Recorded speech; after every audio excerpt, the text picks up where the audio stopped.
History remembers the victors, but what about the strategies that could have changed everything? Picture this: a battlefield shrouded in dust, where the fate of empires hangs in the balance, and a general's unrecorded plan, whispered only to trusted commanders, holds the key to victory. Then, in an instant, it's gone, lost to time, war, or the simple fragility of ancient records. These aren't just forgotten ideas. They're the missing pieces of humanity's greatest clashes, the untold stories of how wars might have been won or lost. And today, we're setting out to uncover them. Think about the sheer brilliance of ancient military minds, how they outmaneuvered enemies with tactics so advanced, they still baffle historians. Hannibal crossing the Alps with elephants, a move so audacious it defied logic. Sun Tzu's Art of War, a text so influential it's studied centuries later. Yet even he supposedly wrote lost chapters, secrets we'll never fully know. What if these vanished strategies held the answers to some of history's most enduring mysteries? What if they could rewrite what we thought we knew about ancient battles? That's the tantalizing puzzle we're diving into. This isn't just about dusty scrolls or faded maps. It's about the human ingenuity that shaped civilizations, the fleeting moments where a single idea could alter the course of history. How many game-changing plans were lost when libraries burned, when empires fell, or when commanders took their secrets to the grave?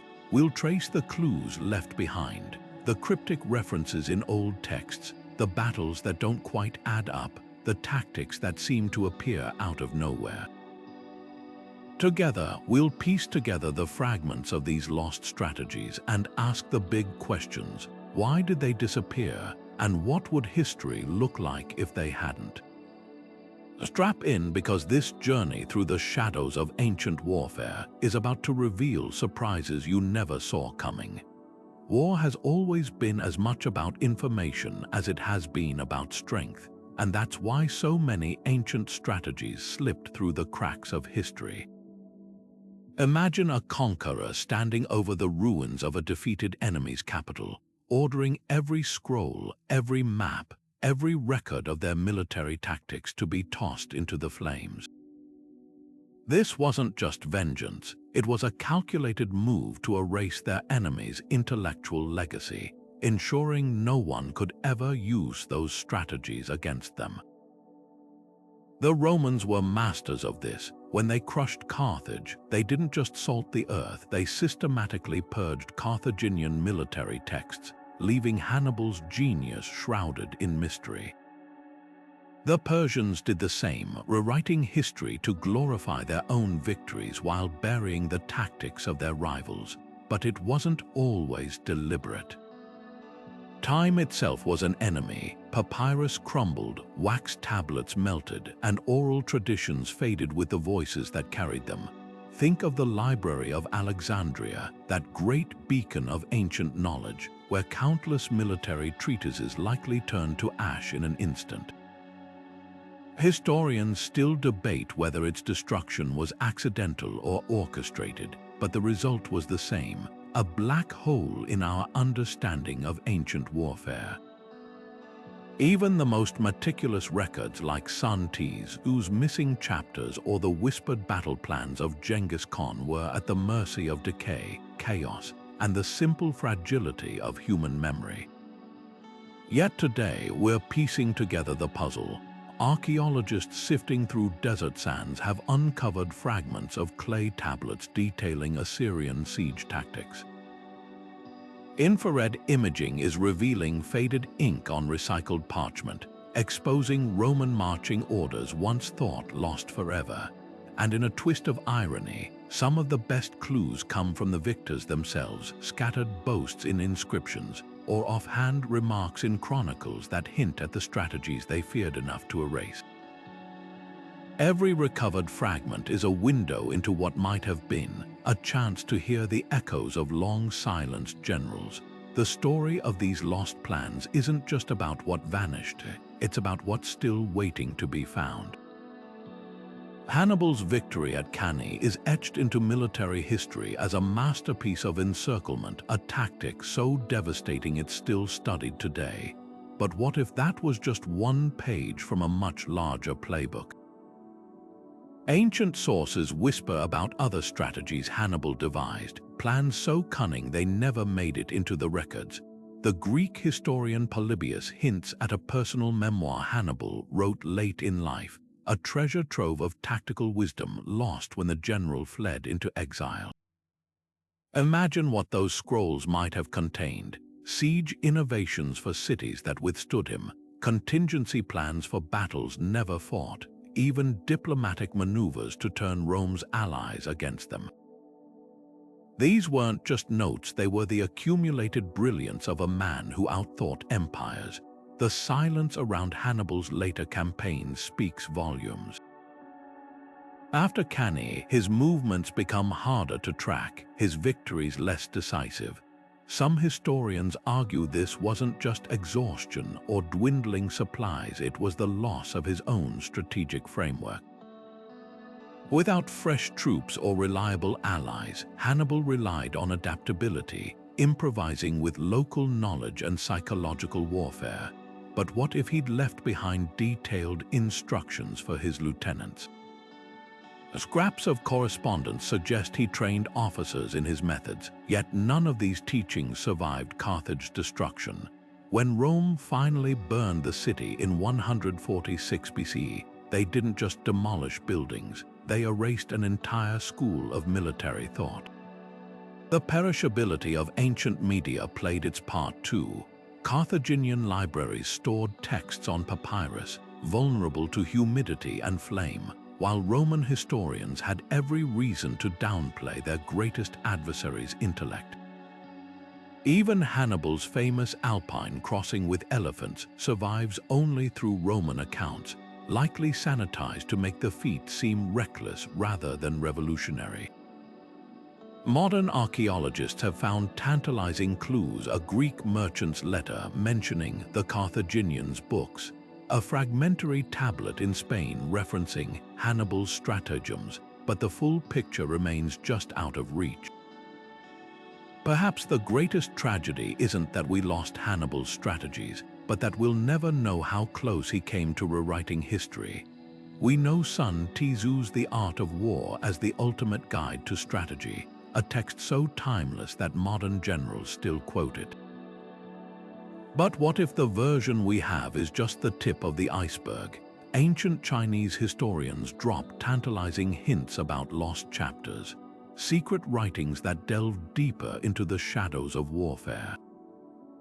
The Han Dynasty scholar Ban Gu mentions a longer, more detailed version of Sun Tzu's work, while other records speak of separate scrolls dedicated entirely to espionage, sabotage, and psychological manipulation. These weren't just footnotes, they were advanced courses in outthinking your enemy when conventional tactics failed. Take deception, for example. The Surviving Art of War famously says all warfare is based on deception, but the lost chapters might have revealed how far that principle could stretch. Some scholars speculate they contain detailed instructions for creating entire phantom armies using smoke, mirrors, and carefully placed rumors to make a handful of troops look like an unstoppable force. There are whispers of techniques for turning an enemy's spies into double agents, or ways to exploit superstitions to sow panic in rival camps. Imagine a manual teaching commanders to weaponize fear itself, making the enemy's imagination do most of the work. That's the kind of game-changing knowledge that may have vanished when China's first emperor, Qin Shi Huang, ordered the burning of countless texts to consolidate his power. Siege warfare is another mystery.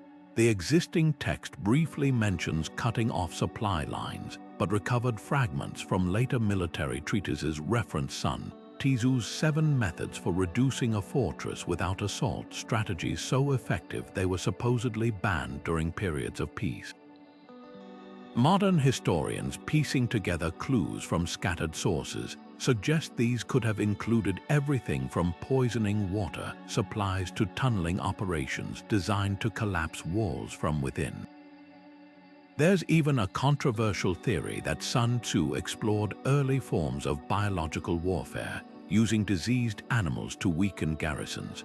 Whether true or not, the gaps in his surviving work leave room for possibilities far beyond what's written down.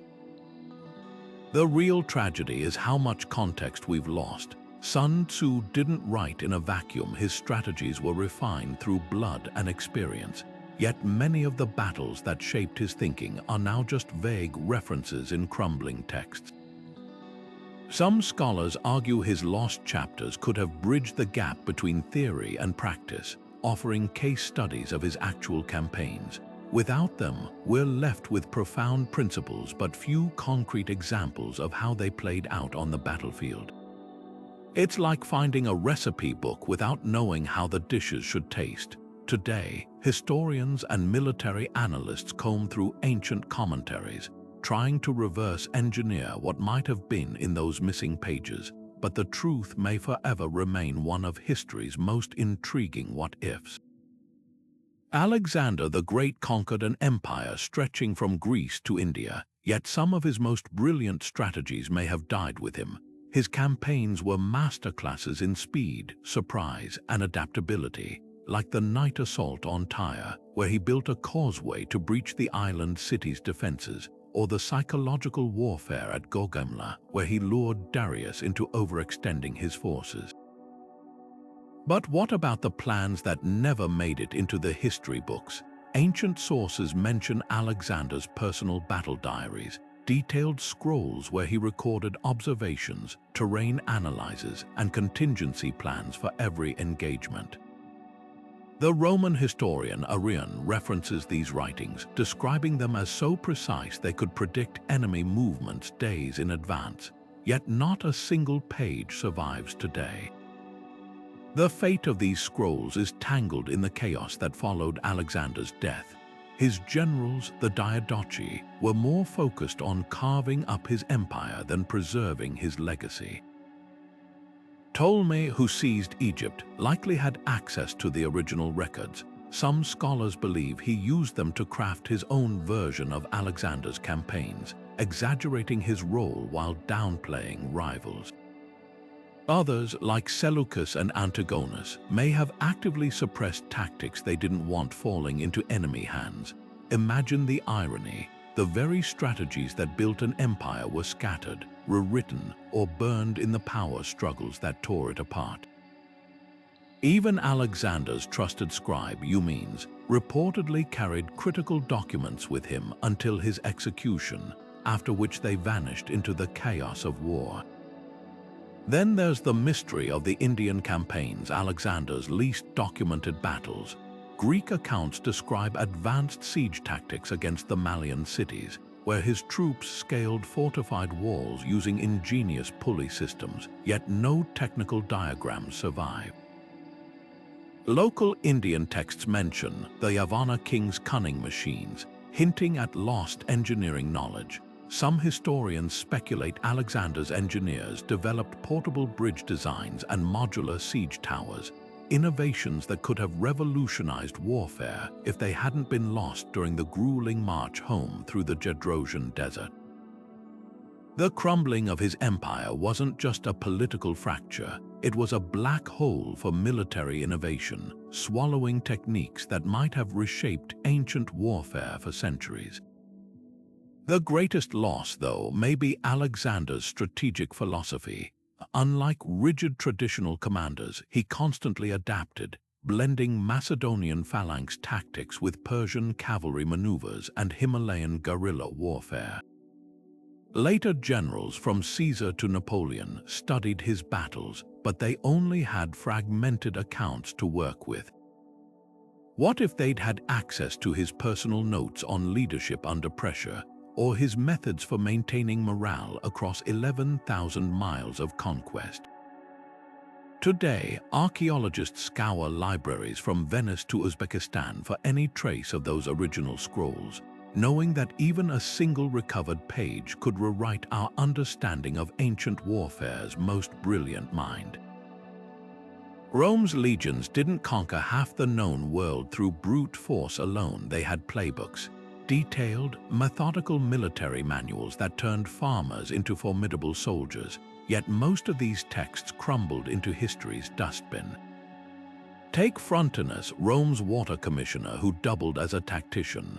His Strategemata survives in patches, a collection of battlefield ruses that reads like a cheat sheet for outsmarting enemies. But historians suspect he wrote a companion volume, a deeper dive into logistics and discipline that could have revealed how Rome kept its armies supplied across continents. Then there's Vegetius, whose De Re Militari became the medieval Bible of warfare, yet even his work is likely a condensed version of far richer originals, stripped down by centuries of copying and censorship. The real tragedy lies in how these manuals were lost. When Rome fell, so did its bureaucracy of knowledge. Germanic tribes sacking libraries cared little for scrolls on troop formations, while Christian scribes prioritizing religious texts often recycled parchment by scraping off military treatises.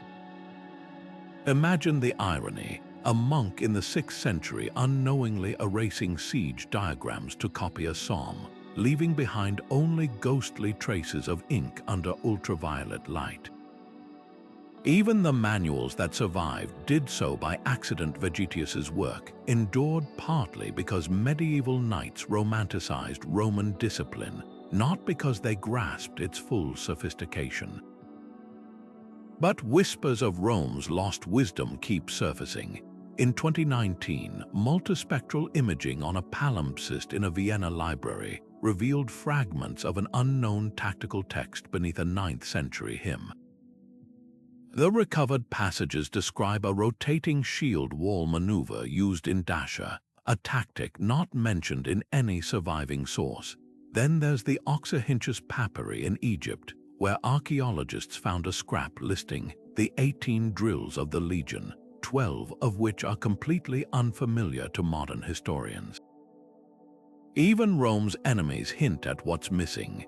Byzantine chronicles mocking Gothic leaders for failing to understand captured Roman manuals suggest those texts contained layers of strategy too complex for outsiders to grasp. The most tantalizing gaps involve specialized knowledge. Legionary doctors wrote manuals on battlefield medicine, including proto-antiseptics using vinegar and herbal poultices, practices that might have saved countless lives had they not been dismissed as pagan lore. Engineers documented prefabricated bridge designs and siege engines optimized for speed, innovations that vanished with the Western Empire's collapse. Perhaps the greatest loss isn't just the tactics themselves, but the system behind them. The way Rome institutionalized military wisdom, turning individual brilliance into repeatable systems. Modern armies still grapple with this challenge today, making the fragments of these lost manuals not just historical curiosities, but missed opportunities to learn from antiquity's most disciplined war machine. The Silk Road wasn't just a highway for spices and silk. It was a secret network for trading military brilliance. Picture caravans weighed down with more than goods, mercenaries swapping battlefield stories, diplomats whispering about siege techniques, and scribes hiding tactical scrolls between bolts of fine fabric. This was how ideas traveled faster than empires could conquer, how Chinese crossbow designs reached Persia, or how Indian elephant warfare tactics trickled into Central Asia. But for every strategy that spread, countless others vanished when cultures clashed or languages died. Take the Scythians, masters of the hit and run. Their horse archers could strike and disappear like ghosts, leaving heavier armies bewildered in the dust. Yet because they passed down tactics orally, we only glimpse their genius through the frustrated accounts of their enemies. Greek historians describing arrows that fell like rain, or Persian inscriptions cursing the demons who refused to stand and fight. Some of the most fascinating losses come from the Kushan Empire, a Silk Road powerhouse that connected Rome to Han China. Their cavalry tactics were legendary, blending Persian heavy armor with nomadic speed, but when their kingdom fragmented, so did their military manuals. A handful of scattered coins and murals hint at their innovations. Stirrups used centuries before Europe adopted them, or composite bows with range that defied logic. Even their siege techniques, adapted from both East and West, remain a mystery. Archaeologists digging at Silk Road outposts have found peculiar ruins, walls scorched in patterns suggesting some form of early napalm, or fortress gates shattered by methods neither Roman nor Chinese. These are the silent echoes of hybrid strategies born from centuries of cultural exchange, now lost to time. Then there's the curious case of the White Huns, who nearly toppled both Persia and India in the 5th century. Byzantine chronicles describe their tactics as neither wholly barbarian nor civilized, a fusion of steppe mobility and sophisticated psychological warfare. They allegedly used smoke screens to mask their numbers and drums tuned to specific frequencies to disorient enemies, techniques so effective that Indian rulers paid them tribute just to avoid battle. But when their empire collapsed, so did any written records of their methods. Today, historians piece together fragments, a Sanskrit poem mentioning the Huns' deafening thunder, or a Persian mosaic depicting strange, kite-like banners that may have been used for signaling. Without their own voices, we're left decoding their brilliance through the fear they inspired in others. Perhaps the greatest tragedy is how much we'll never know about the Silk Road's unofficial strategists, the merchants who doubled as spies, the Buddhist monks who mapped mountain passes ideal for ambushes, or the renegade engineers who sold siegecraft to the highest bidder. These weren't just individuals, they were living libraries of unrecorded knowledge. When the Mongols burned Baghdad in 1258, they didn't just destroy the House of Wisdom, they incinerated centuries of accumulated military wisdom from dozens of cultures. Yet even in the ashes, clues remain. A recently discovered Uzbek manuscript describes a lost art of desert warfare practiced by Silk Road guides, where armies used mirages as tactical illusions. Another fragment, found in a Dunhuang cave, lists 17 ways to poison wells, a grim reminder that trade routes carried darker knowledge too. Every scrap recovered is a thread in the vast, frayed tapestry of history's greatest exchange of ideas, one where the most brilliant strategies might still be waiting, buried beneath the sands of time. The Byzantine Empire didn't just survive for 1,000 years. It thrived by turning warfare into a chess game where every move was a blend of deception, flexibility, and borrowed brilliance. Their military manuals, like the famed Strategicon, read like encyclopedias of stolen genius, mixing Roman discipline with Persian cavalry tricks and steppe nomad hit-and-run tactics. But here's the catch, even these surviving texts are riddled with gaps, whole chapters referencing the Armenian method or the Gothic ambush without explanation. These weren't just footnotes, they were the empire's secret sauce, the unspoken tricks that kept enemies guessing until the very end. Take the Strategicon's infamous shadow armies tactic. The text briefly mentions using decoy camps and dummy soldiers to mislead invaders, but later Byzantine historians hint at something far more sophisticated, entire fake supply lines staged to lure enemies into traps, or hollowed-out hills hiding thousands of troops until the perfect moment. One account describes Emperor Nicephorus Phocas disguising his elite troops as refugees to infiltrate a rebel-held city, a ruse so effective it was never repeated, likely because the details were kept secret. The Byzantines didn't just adapt, they weaponized misinformation centuries before modern psyops. Then there's the mystery of their naval innovations. The Greek fire recipe is famously lost, but what about the tactics that made it devastating? Fragments from the Nomachica manuscript describe ship-mounted flamethrowers synchronized with grappling hooks, creating floating kill zones. Other passages allude to the Sicilian feint, where damaged ships pretended to flee, only to pivot and unleash fire on pursuers. Yet most of these maneuvers survive only in enemy accounts, Arab admirals writing in awe of sea demons who turned water to flame.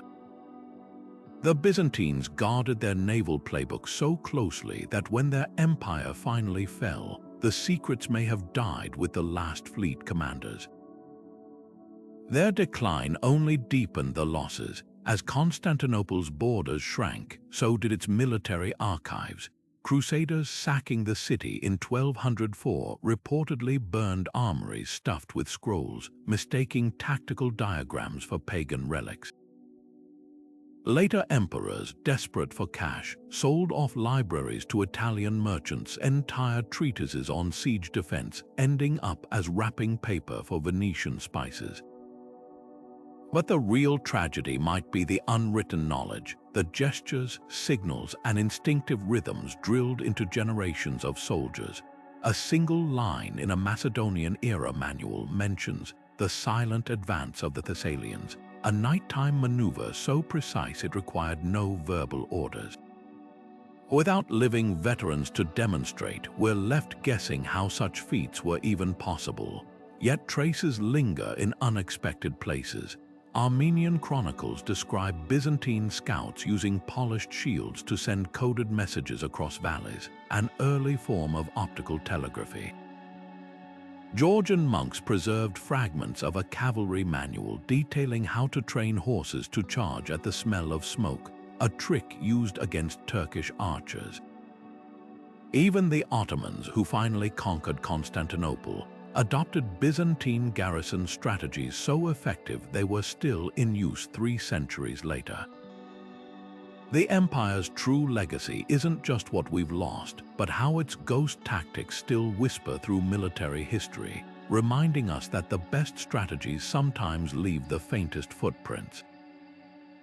Egypt's military genius wasn't just about chariots and towering monuments, it was a masterclass in adapting to survive. While Thutmose III's conquests are etched into temple walls, his successors faced an even greater challenge, defending the Nile from waves of mysterious invaders like the Sea Peoples. These weren't ordinary raiders. Ancient inscriptions describe them as fighters from the sea who shook the world, toppling empires like the Hittites in their wake. Yet Egypt stood firm, and the clues to how they did it might lie in lost defensive playbooks we're only beginning to reconstruct. Take the Battle of the Delta, where Pharaoh Ramses III turned the Nile into a death trap. Temple reliefs at Medinet Habu show Egyptian ships grappling enemy vessels, while archers onshore pick off invaders a coordinated land and sea defense. But here's the mystery. Earlier records hint this wasn't improvised. Fragments of a military scroll found near Thebes reference the river net, a strategy using weighted chains strung between boats to capsize enemy fleets. Was this the secret weapon that saved Egypt? Without the full manual, we can only piece together fragments.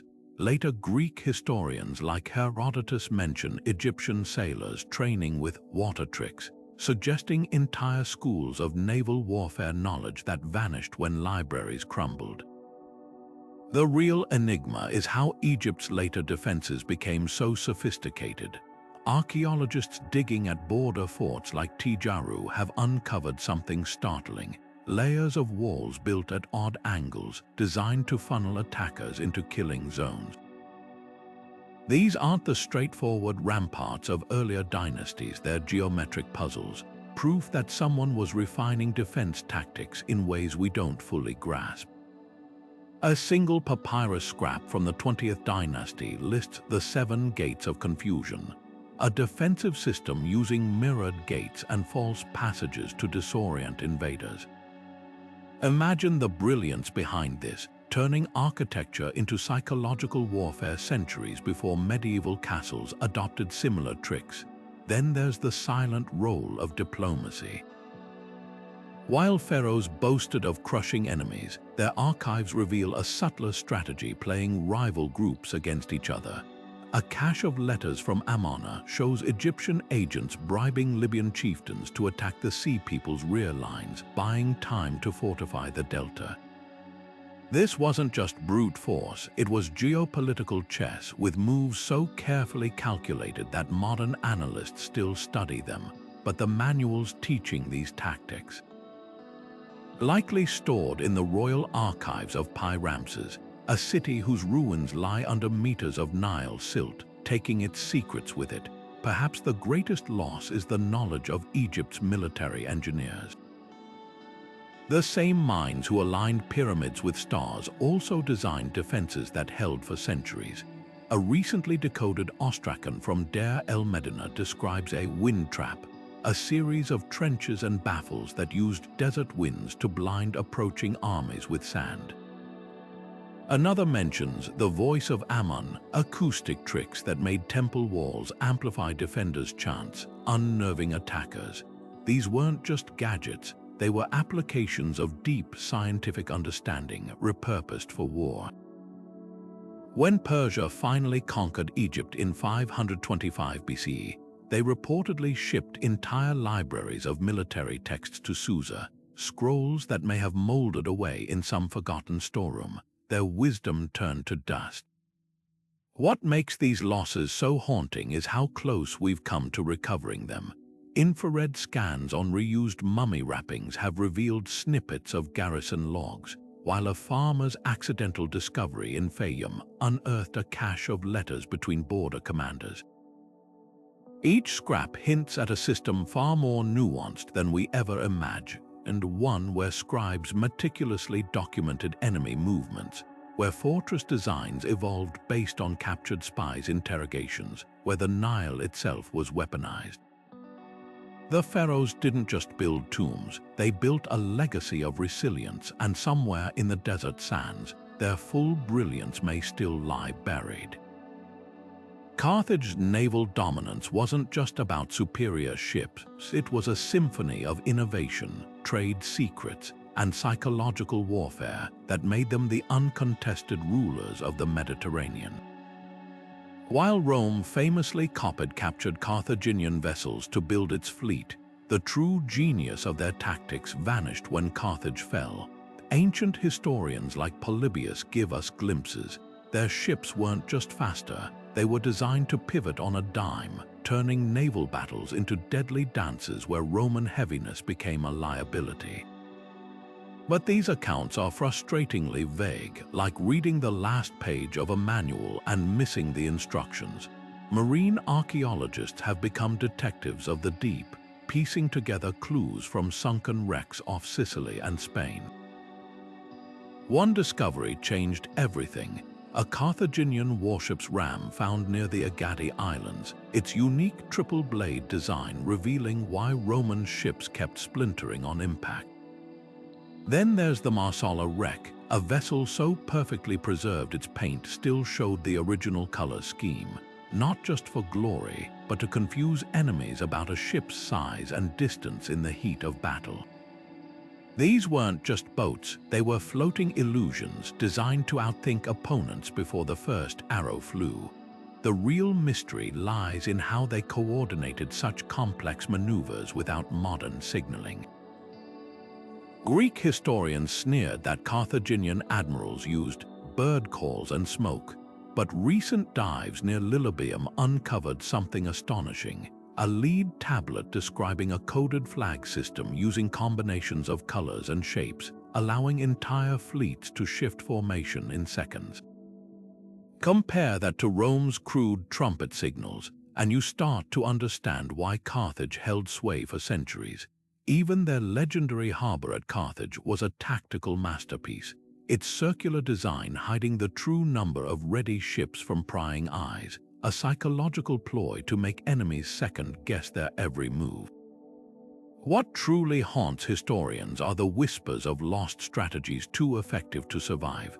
A single line in Diodorus Siculus mentions the fire nets of Himilco, a naval weapon that could allegedly set entire fleets ablaze, yet no physical evidence has ever been found. Then there's the account of Admiral Adherbal luring Roman ships into shallow waters during a moonless night, where hidden chains ripped their hulls open, a tactic so brutal Rome banned any written record of it after their eventual victory. Modern technology is bringing these shadows into focus. Sonar mapping of the Mediterranean floor has revealed strange, geometric patterns of anchors near ancient battle sites, suggesting Carthaginian fleets used precise grid systems to trap enemies. Meanwhile, linguists decoding Punic merchant logs found repeated references to the star paths, likely a celestial navigation method so accurate it gave their ships a weatherproof edge. Every new discovery peels back another layer, revealing not just how Carthage fought, but how they thought, turning the sea itself into a weapon long before their rivals even understood the game. The Celts fought like the land itself had risen against their enemies, a whirlwind of ambushes, feints, and sudden vanishings that left even Rome's finest legions scrambling. Unlike the rigid formations of Mediterranean armies, Celtic warfare was fluid, adapting to forests and hills with an intimacy only possible for those who knew every hollow and thicket. Roman historians, frustrated by their inability to pin down these elusive fighters, wrote of battles where trees seemed to spit arrows and streams hid warriors who struck like vipers. What made their tactics so effective wasn't just skill. It was a philosophy of war that treated the battlefield as a living thing, something to be bent and twisted to their will. Decentralization was their greatest weapon. Without a single command structure, Celtic warbands operated like a swarm, local chieftains making split-second decisions based on terrain and opportunity. Julius Caesar's accounts of his Gallic campaigns drip with begrudging respect for their ability to regroup after defeats, melting into the countryside only to reappear when least expected. A legion might crush one band, only to find 3 more had flanked their supply lines. This wasn't chaos, it was a calculated embrace of flexibility, where every warrior understood the broader plan without needing orders shouted over the din of battle. The psychological edge was just as sharp. Celtic warriors painted their bodies with swirling blue woad, not just for intimidation but to break up their silhouettes in dense foliage, an early form of camouflage. Their horned helmets and piercing war cries weren't mere theater. They disoriented opponents used to orderly combat. Even their famous chariots, dismissed by Romans as outdated, were tactical masterstrokes, lightweight platforms that could deliver shock troops precisely where they were needed, then retreat before heavy infantry could react. The Romans eventually adopted similar mobile units, but never quite matched the Celts' instinctive synergy with their machines. What truly fascinates modern historians are the echoes of Celtic tactics in later guerrilla movements. The Iberian Lusitanians, who harassed Rome for decades under Viriathus, fought with the same hit-and-run brilliance. Medieval Welsh longbowmen borrowed their use of terrain to negate superior numbers. Even the American Revolution's Minutemen owed a debt to this ancient playbook, local forces leveraging intimate knowledge of the land against a disciplined, centralized army. The irony: while Rome's meticulous records preserved their own strategies, Celtic tactics survived precisely because they were never written down, passed instead through generations of warriors who understood that true adaptability can't be bottled in a manual.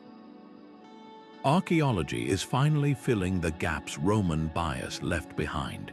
Excavations of Celtic hill forts reveal networks of hidden tunnels and false walls, not just defenses, but launch pads for surprise attacks. Soil analysis at battle sites in Britain shows deliberate burning of grasslands to funnel enemies into bogs. Most telling are the rare artifacts that slipped past Roman censors. A sword scabbard from Gaul etched with what appears to be a tactical diagram, or a Scottish standing stone carved with symbols some linguists believe could be a battle chant doubling as coded instructions. These fragments suggest a culture that didn't just fight differently, they thought differently, turning every rock and river into an ally long before the term asymmetric warfare existed. Perhaps the greatest testament to their legacy isn't in what they left behind, but in what their enemies felt compelled to erase. Rome's systematic destruction of Druidic knowledge wasn't just about crushing religion, it was an attempt to sever the connective tissue of Celtic military wisdom. Yet even in vanishing, they proved their central tenet. Sometimes the most powerful strategies are the ones no one sees coming. The Persians didn't just build empires, they cracked them open like walnuts. When the Achaemenid king Cyrus the Great faced the impregnable walls of Babylon in 539 BCE, he didn't rely on brute force. Instead, he diverted the Euphrates River, marching his army through the drained riverbed under cover of night. This wasn't just a clever trick, it was the product of generations of siegecraft refinement, a science the Persians elevated to an art form. Yet for every recorded triumph like Babylon, there are whispers of even more ingenious techniques lost when their libraries burned. Take the Sasanian siege towers, monstrous constructions on wheels, some allegedly 10 stories tall, armored with wet hides to repel fire arrows. Byzantine accounts describe them as moving mountains, equipped with internal staircases that allowed hundreds of archers to rain death from above. But here's the mystery. Fragments of a Persian military manual found near Ctesiphon mention the Silent Towers, lighter versions designed to be assembled silently under cover of darkness. No surviving artwork or enemy chronicles mention these stealth versions, leaving historians to wonder if they were a closely guarded secret that died with the empire. Then there's the enigma of Persian tunneling. While Roman sappers get all the credit, Sasanian engineers perfected a technique called the worm's dance, digging narrow, zigzagging tunnels to undermine walls while avoiding detection. A 9th century Arab historian, al-Tabari, recounts how the Persians used hollow reeds to vent smoke from underground forges, preventing defenders from spotting their excavations.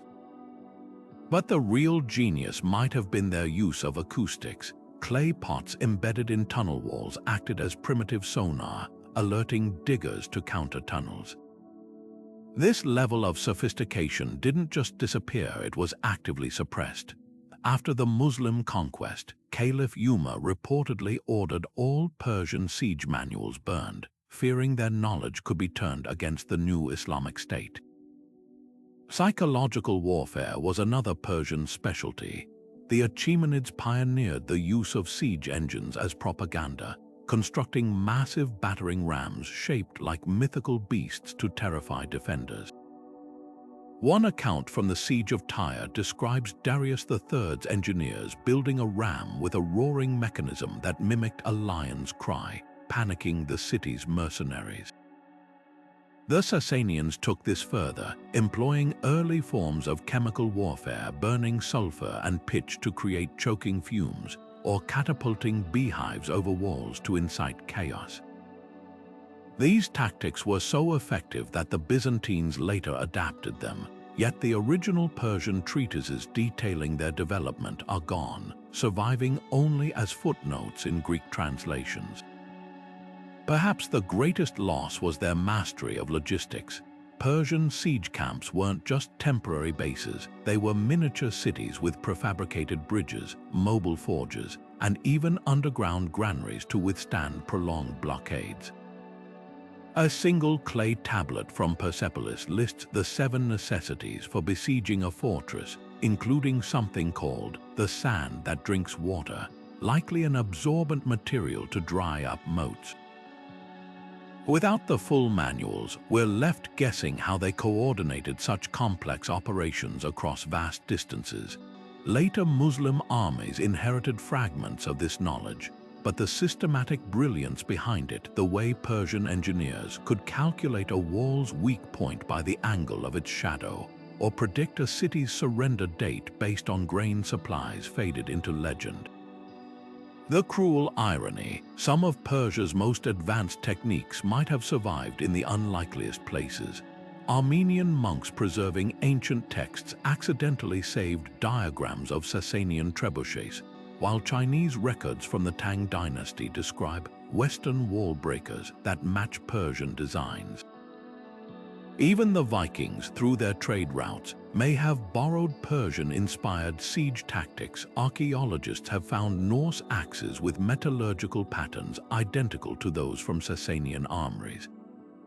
These scattered clues hint at a global legacy far richer than the fragments we've recovered, reminding us that the true measure of Persian genius isn't just what they built, but what they inspired, and how much more there might have been.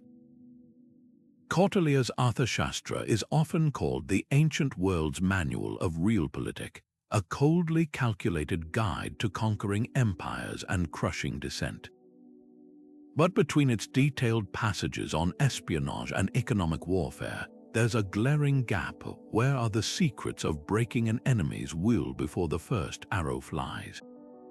Scholars have long suspected missing chapters dedicated entirely to battlefield psychology, sections so potent they were either deliberately purged or too controversial to copy.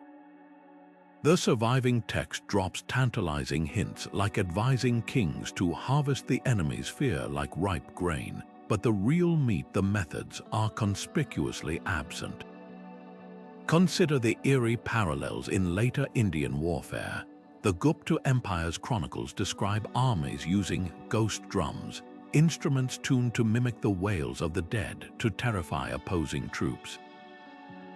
Rajput warriors were known to paint their armor with glaring eyes and fanged mouths, turning formations into living nightmares. These weren't spontaneous innovations. They feel like fragments of a system, pieces of a psychological playbook that once existed. A palm leaf manuscript discovered in Kerala references the 18 mental strikes from an older tradition, listing tactics like sleep deprivation through nighttime raids or spreading rumors of omens among superstitious troops. Sound familiar? These are straight from Kautilya's playbook, except they're not in the Arthashastra we have today. The disappearance of these techniques might be more than accidental. When Muslim invaders sacked Nalanda University in the 12th century, they burned libraries containing thousands of texts on statecraft and military science. Persian accounts mention books of illusionary war being singled out for destruction, likely seen as heretical for relying on deception rather than honorable combat. Even earlier, Buddhist scribes copying the Arthashastra may have omitted sections advocating cruelty, like Kautilya's alleged instructions for using prisoners as psychological props, forcing captured soldiers to reenact their defeats in front of fresh troops to demoralize them. Modern researchers are piecing together clues from unexpected places. Tamil Sangam poetry describes Chola commanders staging elaborate pantomimes before battles, with actors playing out enemy defeats in advance. A Jain text from the 6th century warns kings against the shadow warriors, spies trained to impersonate fallen soldiers and spread panic in enemy ranks.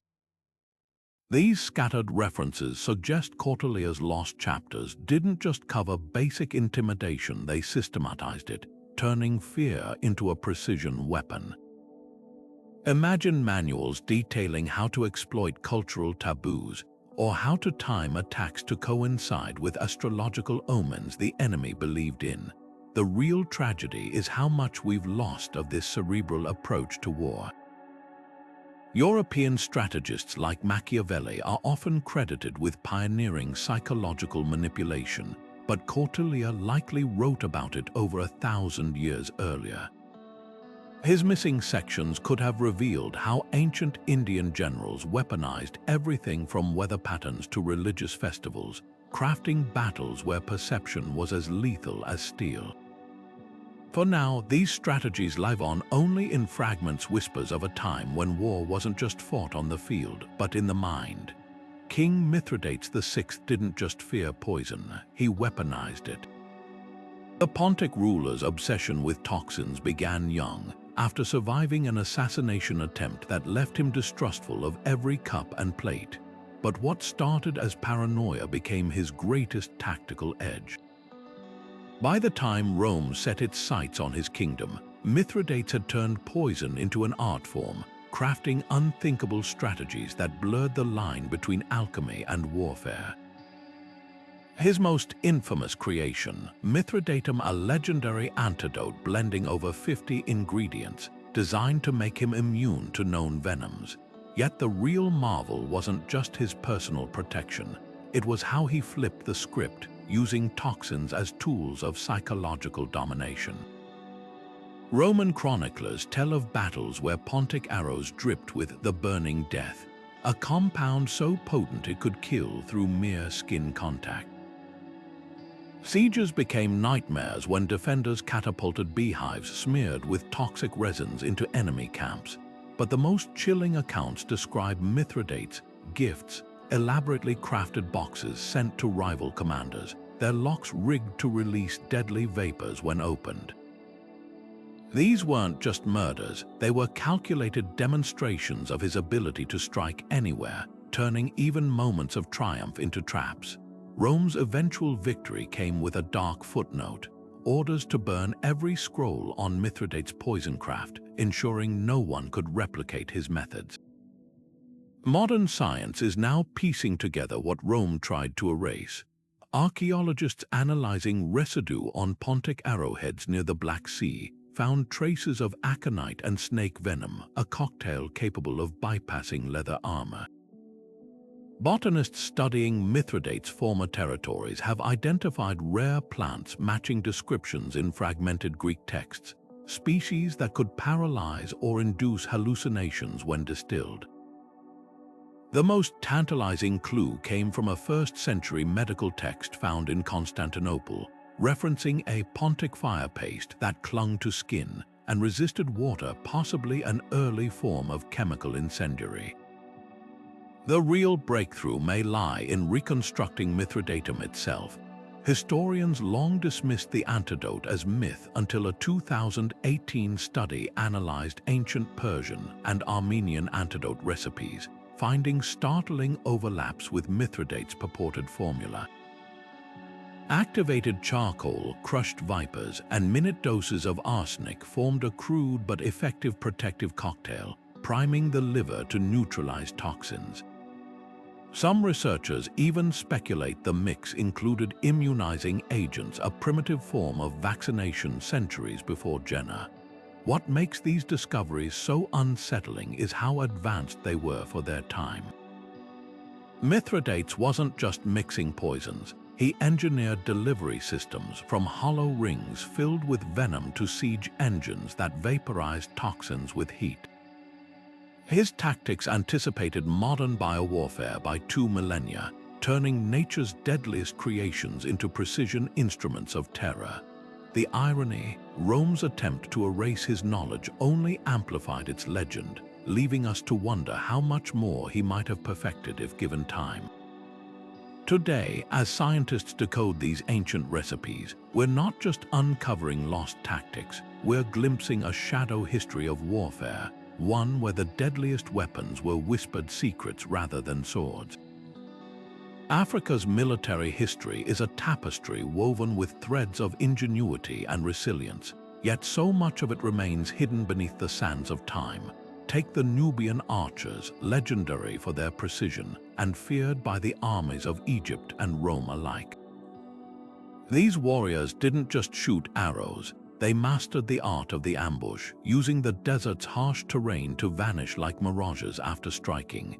Greek historians wrote of their arrows finding gaps in armor with uncanny accuracy, while Egyptian reliefs depict them as shadowy figures raining death from impossible distances. But here's the mystery: no Nubian tactical manuals survive. Their strategies were passed down through generations orally, woven into songs and stories that doubled as training regiments. Only now, through linguistic analysis of ancient ballads and the rediscovery of rock carvings near the Nile, are we starting to decode their methods, like how they used the sun's angle to blind enemies before loosing volleys. The Kingdom of Axum presents another enigma. This African powerhouse minted its own coins, traded with Rome and India, and fielded armies that could project power across the Red Sea. Yet their military playbook is virtually blank. Fragments of inscriptions hint at something extraordinary. Axumite commanders using trained war elephants decades before Hannibal, and deploying mobile stone towers that could be dismantled and reassembled during marches. Recent excavations at the ancient city of Adulis uncovered a trove of iron spearheads with a unique curved barb, a design that suggests Axumite warriors didn't just stab, but hooked shields away to create openings. Even more intriguing are the accounts of Axum's naval tactics. A Byzantine diplomat's letter describes Axumite ships using fire barges disguised as merchant vessels, a tactic so effective the Persian navy reportedly avoided the Red Sea for years afterward. Oral traditions are finally getting their due as historical sources. The Epic of Sundiata Keita, passed down by Mali's griots for centuries, contains startlingly precise descriptions of 13th century battlefield formations. One passage details the Wings of the Falcon, a cavalry maneuver where riders would feign retreat only to pivot and encircle pursuers, a tactic later adopted by the Songhai Empire. Archaeologists testing this account found corresponding evidence at the site of the Battle of Carina. Horse remains arranged in sweeping arcs exactly as the oral histories described. Similarly, the Zulu Izimbongi praise poems aren't just art. They're mnemonic devices preserving Shoka's revolutionary buffalo horns formation, where warriors would envelop enemies like a charging beast's horns and head. What makes these discoveries so electrifying is how they challenge long-held assumptions. For years, European accounts dismissed African warfare as disorganized or primitive, but the evidence tells a different story. The Great Zimbabwe ruins reveal hidden passages in fortress walls, suggesting sophisticated defensive systems. In Nigeria, terracotta sculptures from the Nok culture depict soldiers with standardized armor, proof of professional standing armies over 2,000 years ago. Even the Sahara holds clues. Satellite imaging has exposed ancient caravan routes studded with circular stone formations that may have been mobile military camps, their layouts echoing tactics described in Tuareg oral epics. The greatest tragedy isn't just the loss of these strategies, it's how close we came to losing them forever. Colonial powers systematically suppressed indigenous knowledge, burning manuscripts like the Timbuktu archives that might have held military treatises. But the threads persist. A single page rescued from a Moroccan library references the 49 Ways of the Sahel, a compendium of desert warfare tactics attributed to the Ghana Empire. Berber nomads still use hand signals during raids that match 8th century rock art in Algeria, hinting at an unbroken tactical lineage.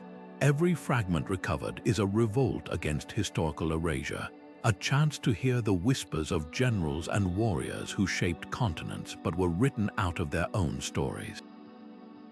The sands may have buried much, but they couldn't silence Africa's martial legacy completely, and today, archaeologists and historians are finally listening. The Sogdians didn't just move goods along the Silk Road, they moved armies, using their unmatched knowledge of mountain passes and desert trails to turn trade routes into killing grounds. These merchant warriors from Central Asia perfected the art of the ambush, striking with such precision that victims often never saw their attackers. Greek chronicles describe caravans vanishing without a trace, their guards found days later with arrows fletched in a distinctive pattern Sogdian signatures. But what made their tactics so devastating wasn't just stealth, it was their ability to weaponize the terrain they knew intimately. A crumbling Chinese garrison report from the Tang dynasty tells of an entire regiment disappearing near the Turpan Depression, lured into a canyon where Sogdian archers had positioned themselves on hidden ledges, their bows angled to ricochet arrows off the rock walls, creating a deadly crossfire from impossible directions. Their strategies blurred the line between commerce and conquest. Sogdian caravans often traveled with merchants who doubled as scouts, mapping out water sources and choke points under the guise of trade. A 7th century Persian manuscript recounts how a Sogdian trader gifted a local warlord with exquisite silks, only for those same fabrics to later mark the warlord's tent for assassination during a sandstorm. This wasn't just deception, it was a form of psychological warfare, exploiting the Silk Road's culture of gift-giving to mask military intelligence. Even their pack animals played a role. Bactrian camels were trained to kneel silently on command, allowing ambush parties to remain undetected mere paces from unsuspecting targets. The real genius lay in their adaptability. Unlike rigid imperial armies, Sogdian bands operated without fixed hierarchies, making decisions through consensus during clandestine meetings held in caravanserai cellars. A fragmentary Sogdian text discovered in Samarkand references the 7 shifts of the wind, a code for changing tactics based on terrain, from fake merchant camps that funneled enemies into quicksand, to nighttime raids using mirrored shields to reflect moonlight and disorient sentries. Their methods were so effective that the Tang dynasty eventually co-opted Sogdian mercenaries as border patrols, only to later purge their records when these very troops turned against them during the An Lushan rebellion. Archaeology is finally revealing how deeply their influence ran. Recent excavations along the Tarim Basin uncovered a network of way stations with concealed tunnels not for storage but for hiding armed riders. Even their textiles held secrets. A robe recovered from a Kyrgyzstan burial site had intricate embroidery that, when unfolded, revealed a coded map of ambush points along the Fergana Valley. The Sogdians didn't just fight along the Silk Road. They rewrote its rules, proving that in the right hands, a well-placed arrow could be as powerful as a chest of gold. Their legacy lives on in the unlikeliest places, modern special forces manuals studying their rapid dispersal techniques, or the whispered strategies of Himalayan smugglers who still use their ancient path. The greatest tribute to their brilliance, the very fact that we're only now beginning to understand it. Mayan and Aztec warfare wasn't just about capturing prisoners for sacrifice. It was a high-stakes chess game where ritual and strategy intertwined. The Spanish conquistadors wrote dismissively of savage ceremonies, but buried in their own accounts are grudging admissions of disciplined formations, coordinated flanking maneuvers, and battlefield signaling systems that rivaled Europe's. When Cortés described the Aztec capital Tenochtitlan as another Venice, he wasn't just marveling at canals, he was witnessing a militarized city-state where every bridge could be raised to funnel invaders into kill zones, and rooftop snipers armed with atlatls could pick off targets from impossible angles. The real tragedy lies in what was deliberately destroyed. Franciscan missionaries burned hundreds of indigenous codices, dismissing them as pagan nonsense. Among the ashes likely perished detailed tactical manuals. Aztec glyphs show warriors studying what appear to be terrain maps, while Mayan murals depict commanders using counting sticks to simulate troop movements. Only 4 pre-conquest military codices survive, and even these are heavily censored. The Dresden Codex contains a mysterious section dubbed the War Almanac, a series of dates paired with glyphs showing different weapon configurations. Some scholars believe this was a cryptographic battle calendar, predicting optimal days for engagements based on celestial patterns. Spanish accounts hint at strategies too effective to document. Bernal Diaz del Castillo, a soldier under Cortés, wrote of Aztec units using smoke signals to coordinate attacks across vast distances, their meanings changing with the time of day. Morning smoke might signal a feigned retreat, while evening smoke could mean ambush positions ready. The Mayans were even more sophisticated. Recent LiDAR scans of Guatemalan jungles revealed hidden networks of raised causeways connecting fortresses, allowing rapid troop movements invisible from the ground. One Spanish priest's diary mentions a captured Mayan scroll describing the art of vanishing armies, likely referring to these hidden pathways and the use of natural terrain for concealment. Psychological warfare was another lost art. The Aztecs didn't just wear jaguar skins for intimidation. Their Ocelotl warriors were trained to mimic big cat sounds during night raids, creating disorienting auditory illusions. Mayan armies used hallucinogenic smoke from burning morning glory seeds to induce panic, a tactic so feared that later Spanish chroniclers attributed it to demonic magic. Even children's toys held military lessons. Archaeologists at Tlatelolco found clay whistles shaped like animal heads that produced shrieking sounds when blown, possibly used to replicate the cries of sacred eagles during battles, signaling troop movements through coded audio patterns. What makes these fragments so tantalizing is how they contradict colonial stereotypes. The Florentine Codex, compiled by Spanish friars from Aztec informants, includes a single surviving page from what was likely a comprehensive manual on siege warfare. It describes the hunger strategy, not direct assault, but encircling enemy cities with rotating patrols to cut off food supplies while poisoning wells with rotten algae. Another passage details the Dance of the Shields, a deceptive maneuver where warriors would spin their obsidian-studded shields to create flashing light patterns, dazzling opponents before striking. These weren't the tactics of primitive warriors, they were the product of centuries of refinement, erased because they threatened European dominance. Modern scholars are piecing together the puzzle through unlikely sources. A 16th-century herbal medicine book in Seville's archives contains marginal notes from an Aztec scribe describing wound treatments between recipes. Lies a reference to the 5 ways of the arrow, likely a lost classification of projectile tactics. In Manila, a ship's log from the galleon trade mentions a Mayan navigator's star chart that doubled as a battle formation guide, using constellations to diagram troop placements. Even the conquistador's armor tells a story. Subtle dents and scratches reveal where indigenous weapons found weak points, hinting at targeted combat techniques we'll never fully understand. The greatest insult wasn't just the destruction of these civilizations' libraries, it was the presumption that there was nothing worth saving. Now, as archaeologists decode glyphs and reconstruct fortifications, we're finally hearing the whispers of generals who understood war as both science and sacred duty.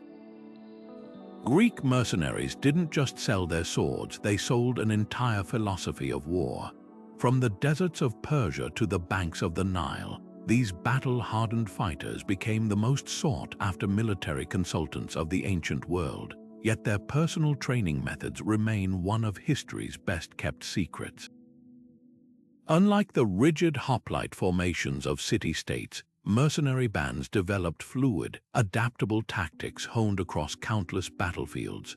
A Spartan might pride himself on standing firm in the phalanx, but a Greek mercenary knew when to fold the line, when to feign retreat, and how to turn an enemy's discipline against them.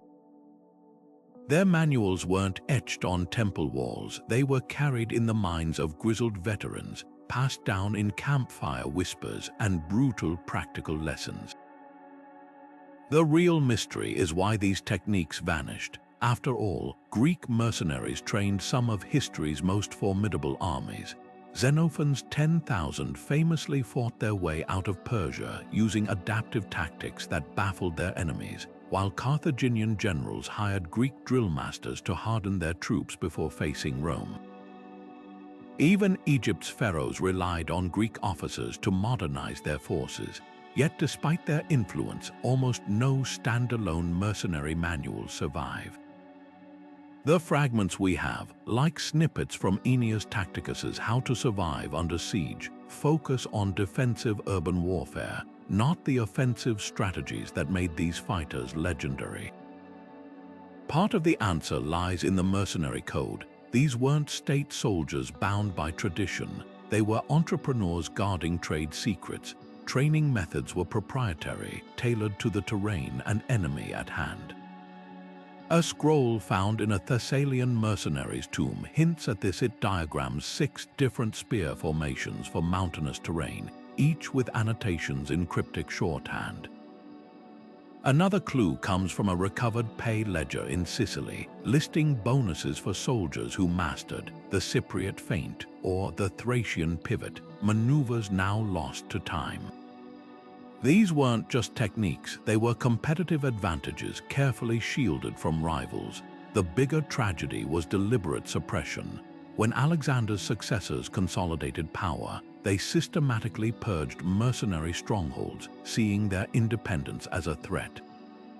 The Ptolemaic kings of Egypt went further, burning private military academies in Cyrene and executing mercenary captains to centralize control. By Rome's rise, the tradition had fractured.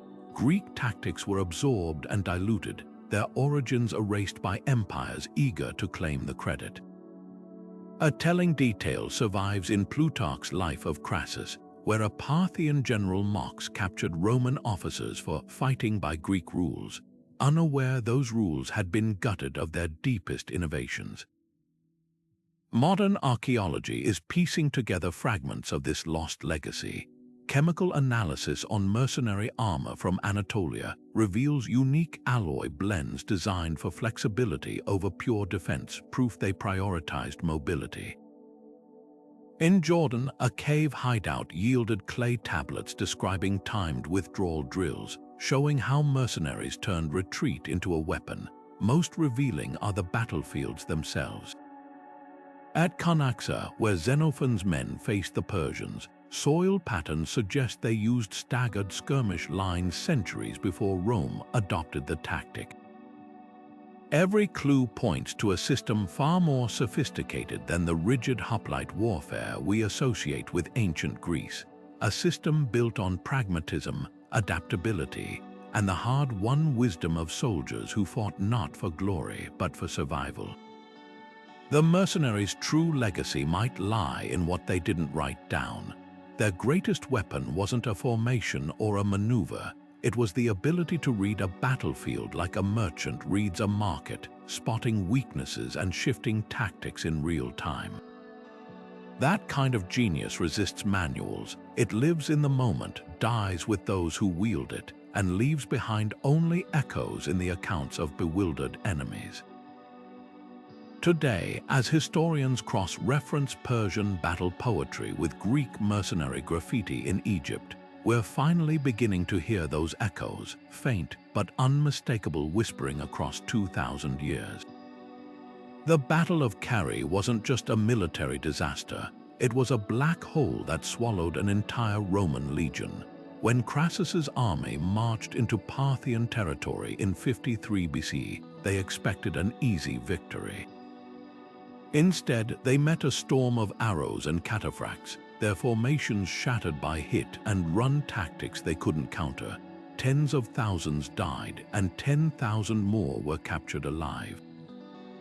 But here's where history gets murky. Ancient sources whisper that these prisoners didn't just vanish into slavery. They became unlikely teachers, forced to train their captors in the very tactics Rome had used to dominate the Mediterranean. The Parthians, masters of cavalry but weak in infantry, suddenly gained something priceless: the disciplined, methodical combat style of legionaries. The evidence is scattered but tantalizing.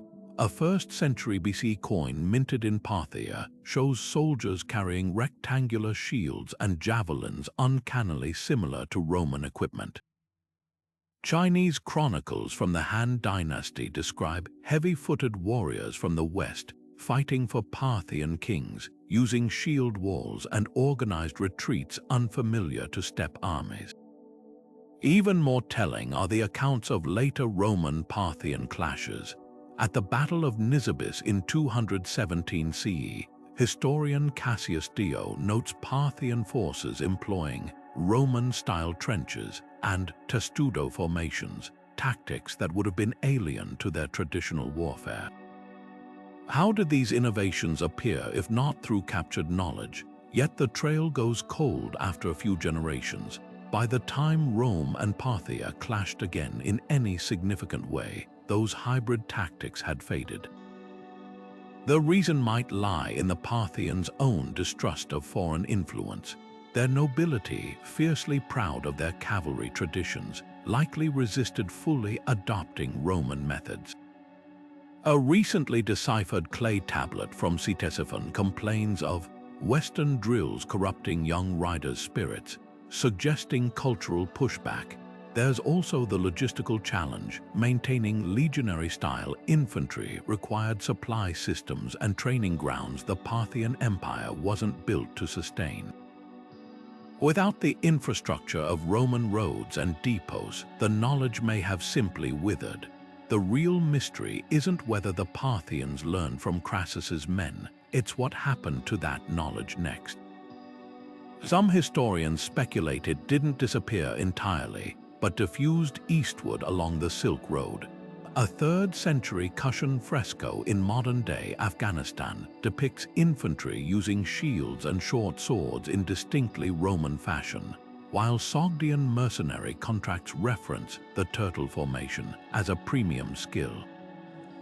Even in China, the later Han dynasty's military reforms included new emphasis on disciplined foot soldiers, a shift some scholars link to encounters with Parthian troops who'd absorbed Roman techniques. The ultimate irony, Rome itself may have reclaimed its lost tactics through this twisted path.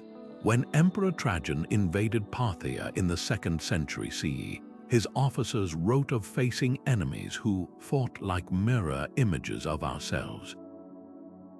Those very encounters could have reintroduced forgotten maneuvers back into the Roman playbook, completing a bizarre cycle of loss and rediscovery. The Phantom Legion of Carrhae never came home, but their legacy might have haunted battlefields for centuries, a ghostly echo of Rome's worst defeat living on in the unlikeliest places. Zhu Zhiliang's reputation as China's sleeping dragon wasn't just about brilliance, it was about theater. The legendary strategist didn't just win battles, he staged them like grand performances where smoke, sound, and sheer audacity became weapons. One of his most infamous tricks, the empty fort strategy, where he supposedly left a city's gates wide open, lounged atop the walls playing his zither, and convinced an advancing army the entire setup was a trap. Whether the story is embellished or not, it reveals a deeper truth. Ancient Chinese warfare wasn't just about force, but about controlling perception. The real tragedy is how many of these psychological masterstrokes vanished when dynasties fell, taking their military archives with them. Consider the straw boats ruse, where generals loaded unmanned vessels with flammable materials, set them adrift toward enemy fleets at night, and ignited them from shore with fire arrows. Tang Dynasty records describe variations using floating lanterns or hollow logs packed with sulfur to create the illusion of ghostly armadas. But here's the catch: these tactics required precise timing, knowledge of currents, and specialized incendiary mixtures whose recipes rarely survived imperial purges. A single scroll recovered from Dunhuang mentions the 7 smokes, coded signals using different colored fumes to coordinate such attacks, but the key to interpreting them is lost. Siege warfare held even darker secrets. The Wujing Zongyao, an 11th century military compendium, cryptically references earth thunder, explosive devices buried beneath city walls, triggered by pressure or hidden fuses. Later Ming Dynasty scholars speculated these were early landmines, but the original blueprints likely burned when the Song capital fell to the Mongols in 1279. Even more intriguing are the whispers of singing arrows, projectiles with hollow shafts designed to shriek as they flew, not just for intimidation but to communicate distances between hidden archer units. Archaeologists have found a handful of these arrows in Xinjiang tombs, but without the training manuals that once accompanied them, we can only guess at their full tactical use. Then there's the art of false logistics. A recovered fragment from the Han Dynasty's military archives describes the granary of mirrors, where generals erected facades of well-stocked storehouses to demoralize besieging forces. The mirrors amplified sunlight to make empty silos appear full, while hidden pipes simulated the sounds of milling grain. This wasn't just deception, it was applied physics, leveraging optics and acoustics centuries before the West formalized such concepts.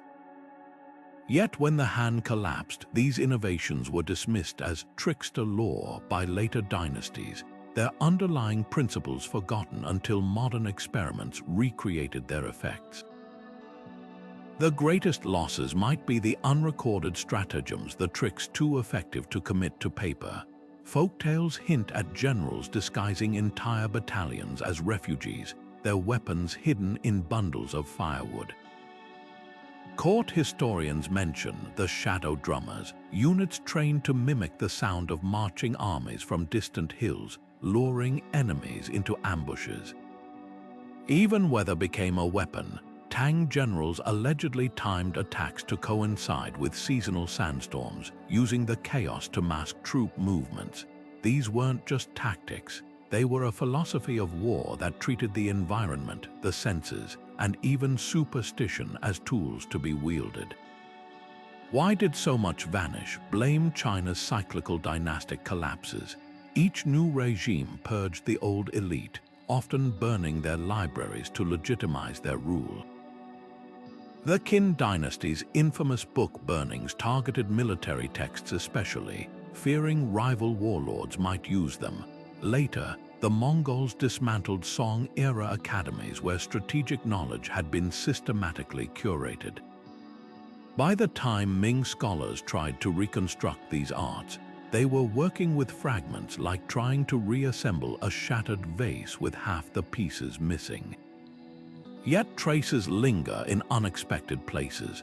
Korean Joseon military manuals preserve adapted versions of Chinese river-crossing tactics, while Japanese ninja scrolls contain techniques eerily similar to Zhuge Liang's deception plays. Even European accounts of the Opium Wars note how Qing forces used strange smokes to disorient troops, a ghost of strategies perfected 1,000 years earlier. The irony is bitter.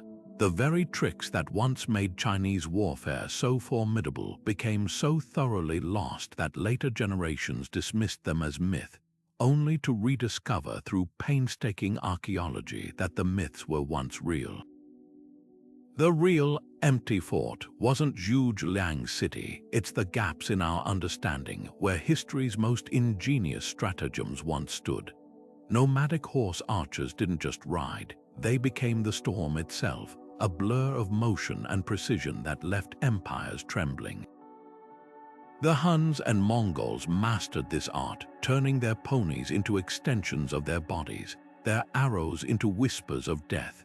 Yet for all their dominance, the finer details of their tactics remain frustratingly elusive. How could cultures so skilled in war leave so little behind? The answer lies in the very thing that made them formidable, their reliance on oral tradition. Unlike sedentary armies that etched battle plans onto clay or parchment, steppe warriors passed down knowledge through lived experience. A Mongol boy learned to shoot from horseback before he could walk, his training woven into daily life like breathing. Signals weren't written in manuals but taught through mimicry, a flick of a whip, a specific bird call, the way a rider's shoulders shifted to indicate direction. These weren't just commands, they were a language of movement, honed over generations until they became instinct. The problem, instinct dies with its practitioners. When the last veteran of Genghis Khan's campaigns took his secrets to the grave, entire systems of communication vanished into the wind.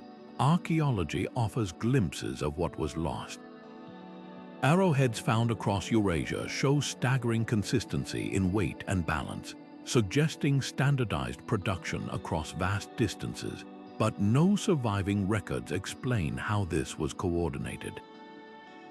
Chinese chronicles describe Han armies moving like a single creature, their formations shifting without audible orders, implying a visual signaling system far more sophisticated than historians once assumed.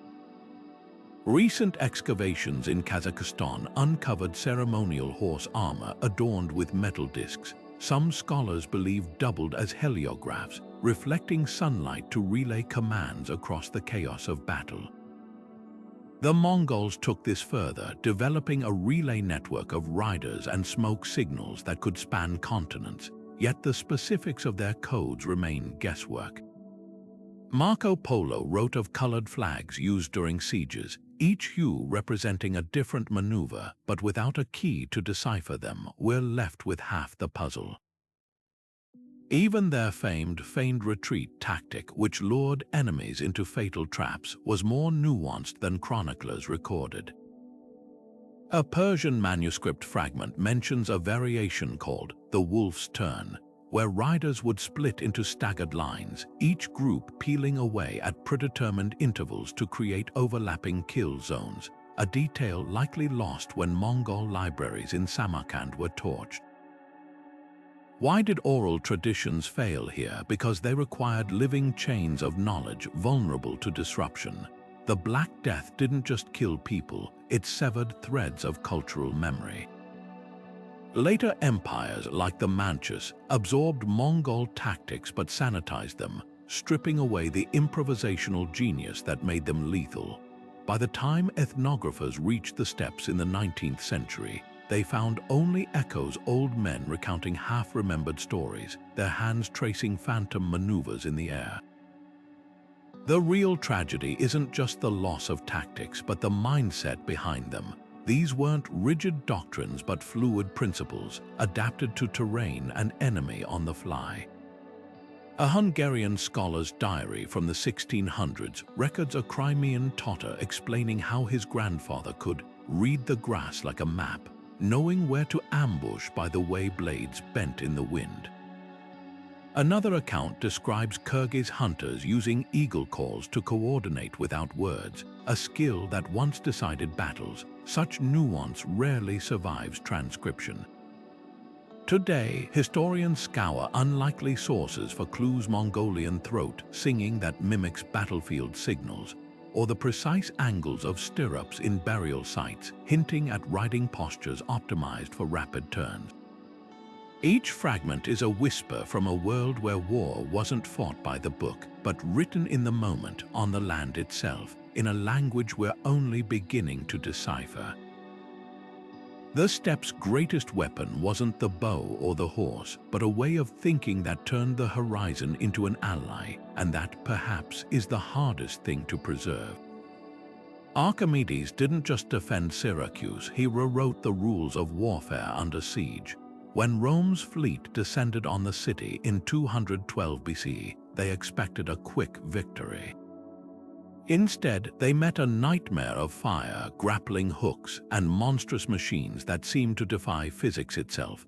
The most legendary of these was the Claw of Archimedes, a crane-like device that reached out from the city walls, seized Roman ships, and either dashed them against the rocks or lifted them bodily from the water before dropping them to splinter below. Ancient historians like Polybius describe crews leaping into the sea in terror as these mechanical arms descended, convinced they were fighting against the gods themselves. But here's the twist. Not a single technical diagram of these inventions survives. The only records are second-hand accounts from awestruck enemies, leaving us to reverse engineer a genius's mind from fragments of fear and wonder. Take the infamous heat ray. Did Archimedes really polish bronze shields to focus sunlight and set ships ablaze? Modern experiments suggest it's plausible. MIT engineers replicated the effect in 2005 using mirrored tiles to ignite a wooden boat in seconds. But the real brilliance might have been in the execution. Syracuse's curved harbor walls could have acted as a natural reflector, amplifying the beams. And what if the device wasn't just for burning? A Byzantine manuscript hints at another use, blinding enemy crews with concentrated flashes, turning their own oars into weapons of chaos as panicked rowers collided. This wasn't just science, it was psychological warfare disguised as sorcery. Then there's the mystery of the stone thrower. Roman accounts describe boulders the size of chariots arcing over walls with unnatural precision. Most reconstructions assume this was a massive catapult, but recent studies of Syracuse's geography suggest something smarter. The city's steep cliffs gave Archimedes the high ground, literally. A team of physicists proposed that he might have used gravity-assisted rails, letting stones gain momentum as they rolled downhill before being launched.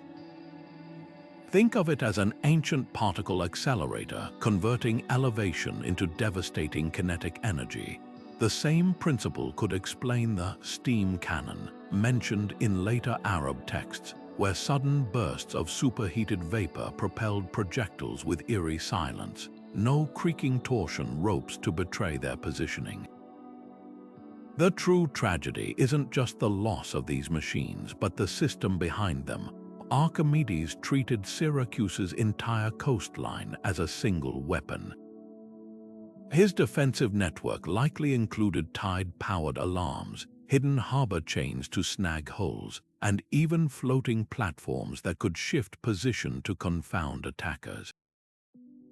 A single sentence in Plutarch's writings mentions the sand calculations, suggesting he used granular physics to predict where ships would run aground, an early form of battlefield predictive modeling.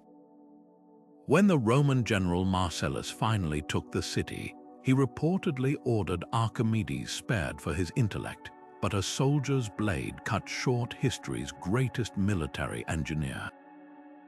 With him died not just inventions, but an entire way of thinking about war as applied mathematics. What makes these losses so haunting is how close we've come to reconstructing them. Renaissance sketches based on recovered Greek texts show speculative designs for Archimedes' crane, complete with counterweights and pulleys. A 19th century inventor built a working model of the heat ray using parabolic mirrors, only for it to vanish during a museum fire. Even today, naval engineers study Syracuse's harbor layout for insights into passive defense systems. The irony, Rome's victory ensured these innovations were never widely copied, but the fear they instilled lived on. Centuries later, Byzantine emperors would claim to possess Archimedes' lost devices as psychological deterrents, proving that even in absence, his legend remained a weapon. The real claw of Archimedes wasn't the machine, it was the grip of mystery that still pulls at historians, daring us to solve what a Roman sword couldn't silence. The Assyrian Empire didn't just conquer its neighbors, it fed its armies with a supply network so precise, it could move grain, weapons, and reinforcements across thousands of miles without a single truck or train. Their secret, a system of way stations spaced exactly one day's march apart, stocked with everything from spare chariot wheels to preserved fish. Clay tablets from Nineveh's archives detail how officials tracked shipments down to the loaf of bread, using cuneiform barcodes to monitor expiration dates. But here's the catch, we've only recovered fragments of these records. the full scope of their logistics, how they calculated ration distributions for different terrains, or coordinated fodder for 50,000 horses during campaigns, vanished when their libraries burned. Modern historians stare at gaps in the tablets like detectives at a half-burned ledger, knowing the missing lines could explain how Assyria maintained its war machine for centuries. The Incas faced an even greater challenge, supplying armies across the Andes without pack animals or wheels. Their solution was the Quhapac-Ñan, a 25,000-mile road network with suspension bridges and stone-paved inclines so steep, runners could relay messages from Quito to Cusco in a week. But the real genius lay in their tambos supplied depots positioned at exact elevation intervals, each stocked with freeze-dried potatoes, quinoa, and charqui jerky that could last for years. Spanish chroniclers wrote of encountering warehouses still full after decades of abandonment, yet they failed to document the system's underlying mathematics. How did the Incas calculate the caloric needs of troops ascending versus descending mountains? What algorithms determined the spacing of depots based on altitude sickness risks? These weren't just storage sheds, they were nodes in a living algorithm, one that collapsed when the conquistadors shattered the empire's bureaucracy. Even Rome's famed logistics had black holes. We know they built granaries with ventilation systems to prevent mold, and that their ships could transport 700 tons of Egyptian grain monthly to feed legions on the Rhine. But the Commentarii, personal campaign journals where generals like Caesar recorded supply calculations, were considered military secrets. A single surviving fragment from Vindolanda Fort in Britain lists 18 days' rations for cohort Roman 9, adjusted for marsh conditions, hinting at an entire science of environmental logistics. The real loss, the mensors, specialized surveyors who could eyeball a terrain and estimate how many days' supplies an army would consume crossing it. Their knowledge died with them, leaving archaeologists to puzzle over why certain Roman roads zigzag inefficiently, until they realize the path follows hidden water sources or avoids seasonal mudflats. The greatest tragedy isn't just the loss of these systems, but the wisdom embedded in them. Assyrian quartermasters likely understood marginal gains centuries before modern sports science, shaving ounces off a soldier's pack to increase march speed. Inca engineers must have mastered hydrology to position depots near springs that never froze. And somewhere in the ashes of Carthage, there were scrolls detailing how Hannibal's quartermasters kept elephants fed over the Alps, a feat we can't fully replicate even with modern veterinary knowledge. These weren't just lists of numbers, they were the operating systems of empires written in the language of survival. When they disappeared, they took with them the quiet brilliance that turned dirt paths into supply superhighways and hunger from an enemy into just another problem to solve. Hidden among the sacred texts of the Dead Sea Scrolls lie whispers of rebellion fragments that might just rewrite our understanding of ancient warfare.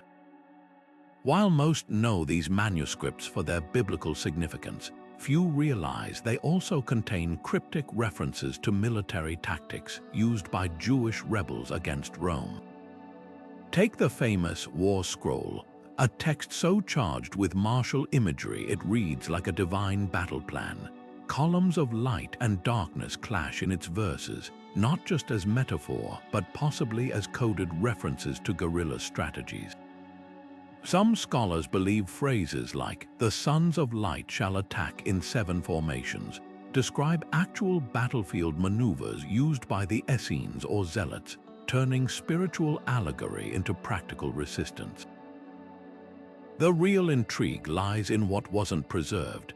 Archaeologists working at Qumran found charred fragments near ritual baths, scraps mentioning the hiding places of the arrows and the moonlit strikes.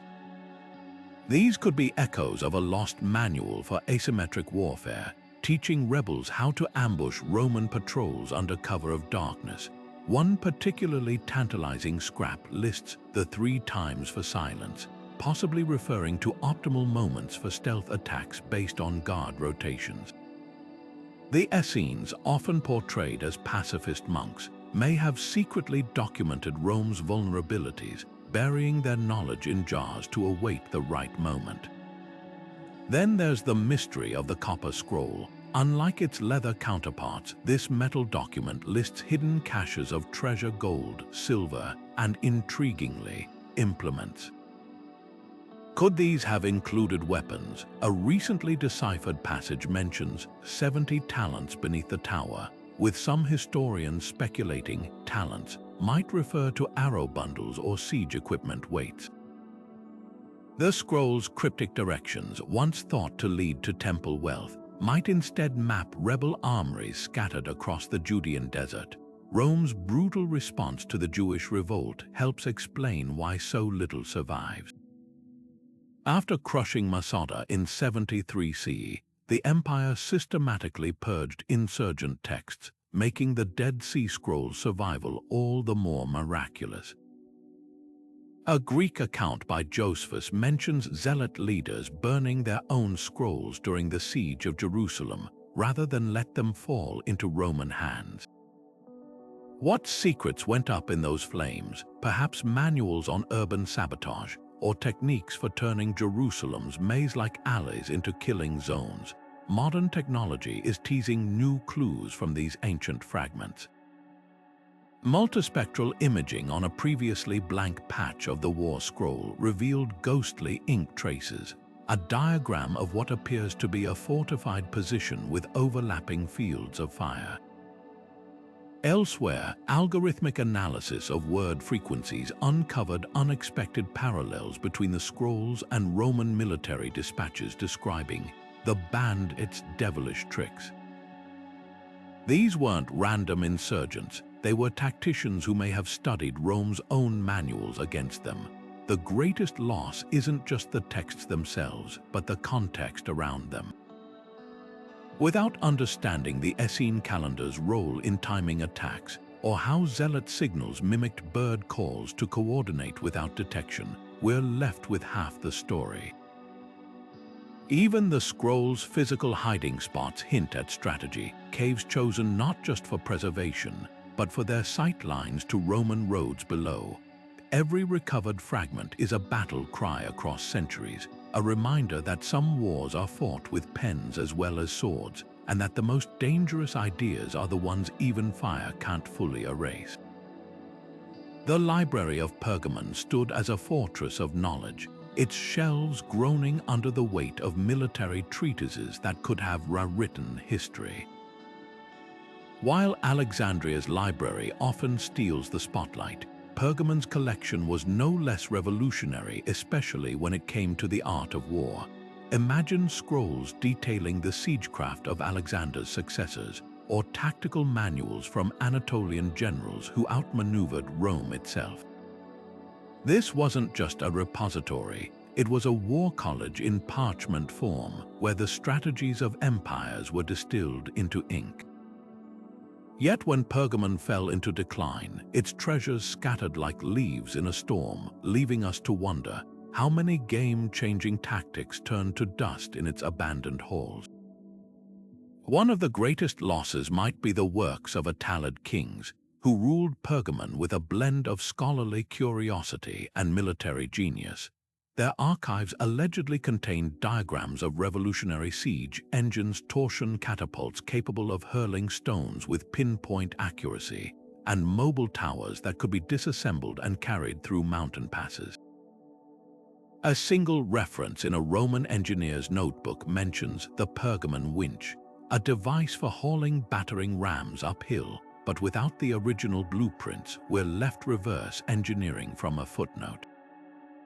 Even more tantalizing are the whispers of encrypted battle plans, where generals used mathematical ciphers to coordinate multi-front campaigns. A fragmentary letter from a Roman consul complains of unbreakable Pergamon codes delaying his victories, hinting at a level of operational secrecy that wouldn't be seen again until World War II. Comparisons to Alexandria only deepen the mystery. While Egypt's library boasted breadth, Pergamon specialized in depth, particularly in regional warfare. Its scrolls on Persian cavalry tactics, for example, were said to fill entire wings, detailing everything from horse archery drills to the psychological impact of drum rhythms on steppe ponies.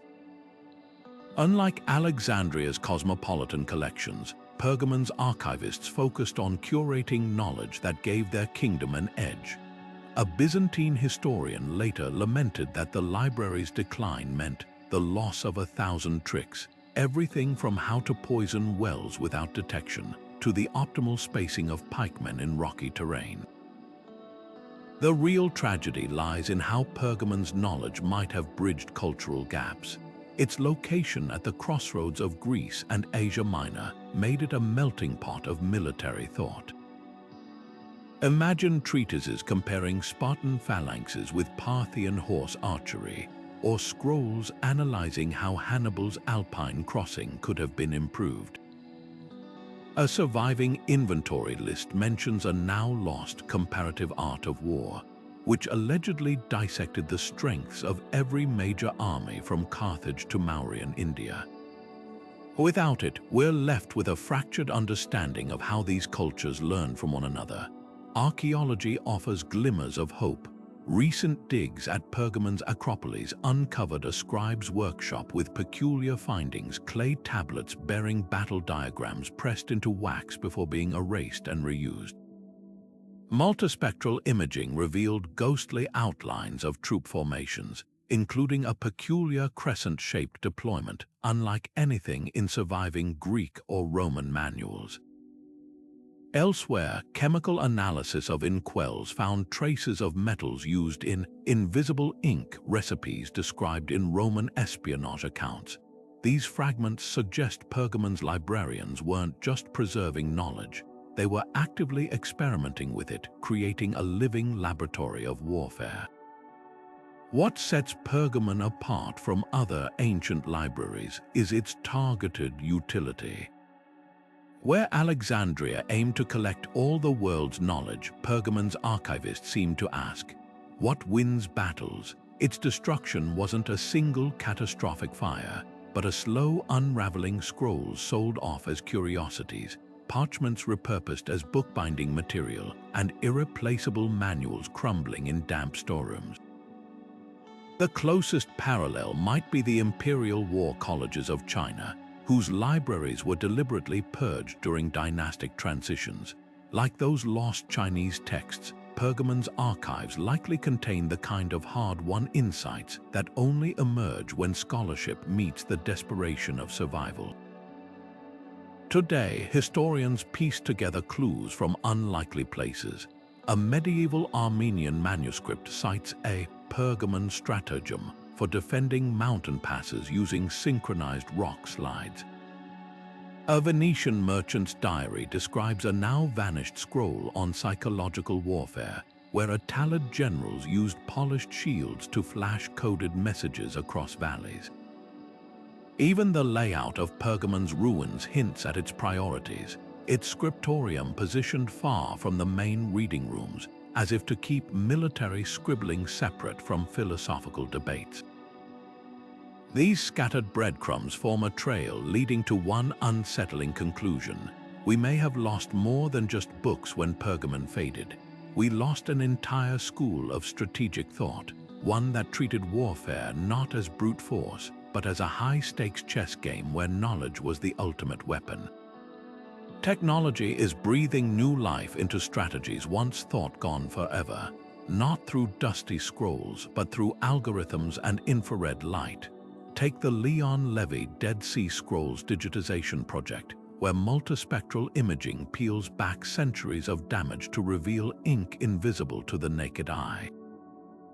One recently uncovered fragment contained a previously unknown description of Roman siege formations from the Jewish revolt, complete with annotations on weak points in their testudo shields. But the real breakthrough came when researchers fed these scans into AI trained on ancient military terminology. The the system detected patterns humans had missed, recurring references to the hour of the bat, likely a coded time for night attacks when Roman sentries changed shifts. Battlefield archaeology has also gone high-tech. LiDAR scans of Teutoburg Forest, where Germanic tribes annihilated 3 Roman legions in 9 CE, exposed hidden trench networks that rewrite our understanding of Arminius tactics. What appeared as random hillocks to 19th century excavators are now revealed as precisely spaced ambush funnels, designed to split Roman columns into segments small enough to overwhelm. Computer simulations at the University of Amsterdam recreated the battle with stunning detail, showing how tree trunks were deliberately felled to create kill zones matching Tacitus' cryptic description of the forest itself attacking. Perhaps the most ambitious resurrection effort is the palimpsest Archimedes project. When medieval monks scrubbed the mathematician's works to reuse the parchment, they inadvertently erased the only surviving copy of his treatise on siege engineering. But Stanford scientists developed X-ray fluorescence imaging to trace the original Greek letters beneath later texts. The recovered passages describe principles of leverage and counterweight that explain legendary devices like the claw, not as fantastical superweapons, but as machines obeying precise physics. One diagram shows a helical screw pump modified to flood enemy tunnels, proving Archimedes applied his genius to both offense and defense. Artificial intelligence is now stitching together fragments we didn't even know belonged together. The Fragmentarium project at the University of Hamburg uses machine learning to match disparate pieces of ancient military manuals scattered across museums. In 2021, their algorithms identified a sliver of parchment in Cairo's Coptic Museum as part of a lost Carthaginian naval manual when virtually reunited with a fragment in Barcelona. The composite text revealed harbor defense tactics Hannibal may have used against Rome. Similarly, neural networks analyzing linguistic patterns in Sun-T's whose existing text have reconstructed probable passages from missing chapters, flagging sections on mountain warfare that align with rediscovered bamboo slips from a Han Dynasty tomb. Even video game engines play a role. Ubisoft's historians collaborated with academics to recreate the siege of Carthage in Assassin's Creed Origins, using the game's physics system to test whether descriptions of fire ships could realistically spread flames across harbor chains. Their simulations confirmed ancient accounts when wind speeds exceeded 8 knots. Carthaginian incendiary boats could indeed create unstoppable firestorms. This virtual experimentation isn't just for entertainment. It's providing data that challenges long-held assumptions. A UNESCO-funded project using similar tech recently proved that Inca runners could relay battle messages faster than Spanish cavalry by analyzing altitude-adjusted stamina models. The common thread: these aren't just recoveries, they're conversations across time. When a researcher in Oxford tweaks parameters in a digital reconstruction of Cannae, they're effectively debating tactics with Hannibal himself. Every pixelated siege engine or AI-decoded cipher brings us closer to understanding how ancient commanders saw their world, not as chessboards with fixed rules, but as dynamic systems where terrain, psychology, and sheer audacity could overturn any advantage. The irony is delicious. The same technologies that dominate modern warfare are now resurrecting the very strategies they rendered obsolete, proving that even in bytes and algorithms, the past still has battles left to fight. The vanished battle plans of the ancient world are more than just fragments of forgotten history. They're windows into the minds of commanders who shaped civilizations. Every scorched scroll, every cryptic inscription, every echo of a tactic described by an awestruck enemy represents a missing link in the story of human conflict. These weren't just plans for winning battles, They were blueprints for survival, innovation, and sometimes sheer audacity. Imagine the cumulative knowledge lost when Carthage burned, or when the Library of Alexandria crumbled. Centuries of trial and error, ingenuity and adaptation reduced to ashes. Yet even in their absence, these strategies haunt us, challenging what we think we know about the ancient world's military brilliance. What makes their loss so profound isn't just the tactics themselves, but the way they force us to reconsider history's turning points. Take Hannibal's legendary crossing of the Alps. What if his personal memoirs had survived? Would we discover that his success wasn't just boldness, but meticulous planning based on smuggled maps and bribed guides?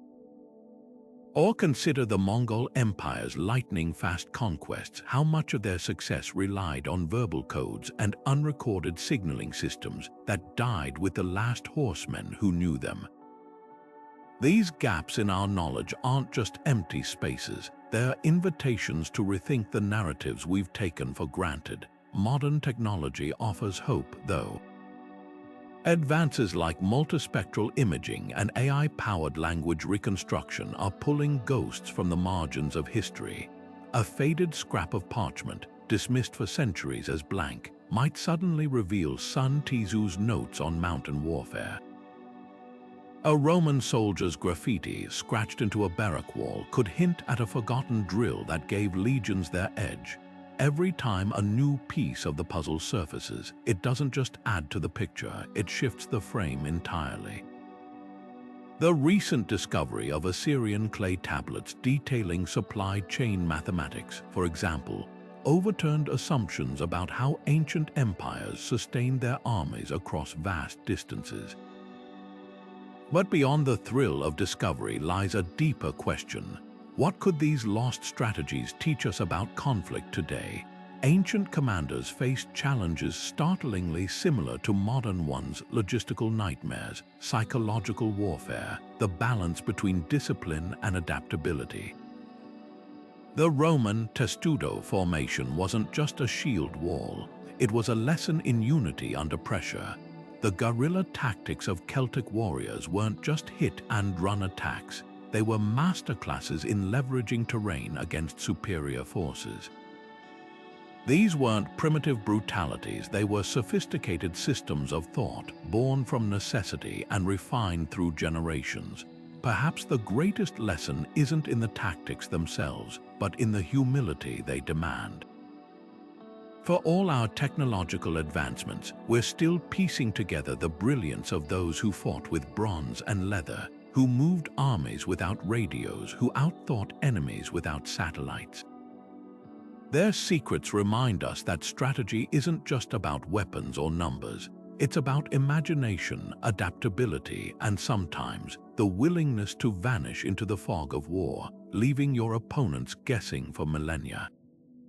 So what's next? As archaeologists comb through deserts and dive into shipwrecks, as linguists decode forgotten dialects and programmers train AI to reconstruct burned texts, we stand on the brink of rediscovering what was once thought lost forever. Maybe the next breakthrough is buried in an unopened tomb, waiting beneath layers of silt in a riverbed, or hidden in plain sight on a recycled parchment. Until then, these vanished plans remain history's ultimate tease, whispering just enough to make us lean closer, but never quite loud enough to reveal their full secrets. If these mysteries pull at your curiosity like they pull at ours, don't forget to subscribe for more journeys into the shadows of history, and drop your thoughts below. What lost strategy do you wish we could recover? The answers might be closer than